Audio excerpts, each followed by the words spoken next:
Hi అండి, good morning. Welcome to Moni life diary. ఎలా ఉన్నారు? అందరూ బాగున్నారా? మేమైతే చాలా బాగున్నామండి.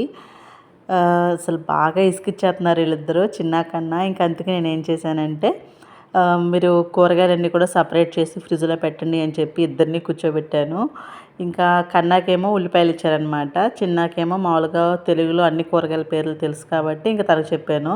చూడండి, ఉల్లిపాయలు సపరేట్గా వేయమంటే కన్నా ఎంత స్టైల్గా వేస్తున్నాడో. ఇంకా అంటే తమిళ్లో ఉల్లిపాయలని ఏమంటారు, వెంగాయం అంటారనమాట. వెంగాయం వెంగాయం అంటే కన్నాకు తెలుసు కాబట్టి ఇంకా ఆ ఉల్లిపాయలని కన్నాకు అప్పచెప్పాననమాట. ఉల్లిపాయలు సపరేట్గా వేయి అని చెప్పంటే స్టైల్గా వేస్తున్నాడు. చిన్న అయితే ఇంకా తనకు తెలుసు అనమాట, వంకాయలు, కాకరకాయలు, బంగాళదుంపలు అన్నీ కూడా మనం తెలుగులో చెప్తే తను అర్థం చేసుకుంటాడు. ఇంకా అందుకని చెప్పి తనకి చెప్పానమాట. ఇక్కడ చూడండి, వంకాయలు ఇలా ఉంటాయి. ఈ వంకాయలు అయితే టేస్ట్ కూడా నాకు అంత నచ్చవు. మన వంకాయలు తిని ఇక్కడ వంకాయలు తినాలంటే టేస్ట్ అంత నచ్చదు. ప్లస్ కుక్ అవటానికి కూడా కొంచెం టైం పడుతుందన్నమాట. సో అది ఇక్కడ మాత్రం మ్యాక్సిమం ఇలాంటి వంకాయలే దొరుకుతాయి. ఇక్కడ వచ్చేసి ఇంకా చిన్నాని కన్నాని సపరేట్ చేయమన్నాను. అది కాకుండా నాకు కొంచెం హెల్త్ బాగాలేదు, అప్పుడు కొంచెం టైర్డ్గా అనిపించింది. ఇంకా వీళ్ళు ఇసుకిచ్చేస్తున్నారు కదా, వీళ్ళకి ఏదో ఒక పని చెప్దాము అని చెప్పి ఇంకా వీళ్ళకి పని అప్పచెప్పానమాట. సో నా ఛానల్ని మీరు కనుక నా ఫస్ట్ టైం చూస్తుంటే ప్లీజ్ సబ్స్క్రైబ్ చేసుకోండి, సపోర్ట్ చేయండి, లైక్ చేయండి. అప్పుడే చాలామందికి వెళ్ళి రీచ్ అవుతుంది. చాలామంది కూడా స్కిప్ చేస్తున్నారు. లాస్ట్ వరకు చూడండి, స్కిప్ చేయకుండా చూడండి. పక్కన ఉన్న బెల్ బటన్ కూడా క్లిక్ చేయండి.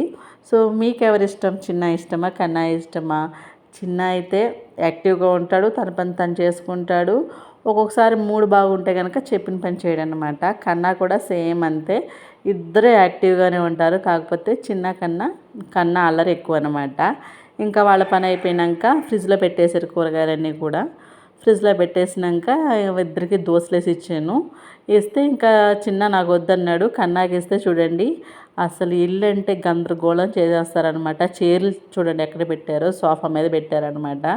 ఇంకా బుద్ధిమంతుడిలాగా ఇంకా వాళ్ళ తమ్ముడికి తినిపిస్తున్నాడు. కన్నా కూడా బుద్ధిమంతుడిలాగా అన్నయ్య తినిపిస్తుంటే తింటున్నాడు అనమాట. చూడండి నేను చక్కగా తినిపిస్తున్నాడు. సో అదండి వీడియో. ఎలా అనిపించింది, నచ్చిందా? నేను తప్పకుండా నచ్చిందే అనుకుంటున్నాను. సో సబ్స్క్రైబ్ చేసుకోండి, లైక్ చేయండి.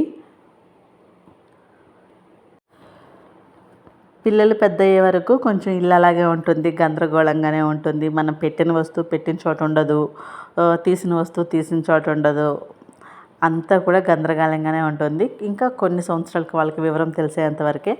అప్పటి వరకు కూడా కొంచెం ఎక్స్క్యూజ్ చేసేయండి, ఇల్లు అలా ఉంది ఇలా ఉంది అని చెప్పకుండా. సో అదండి. Thank you for watching.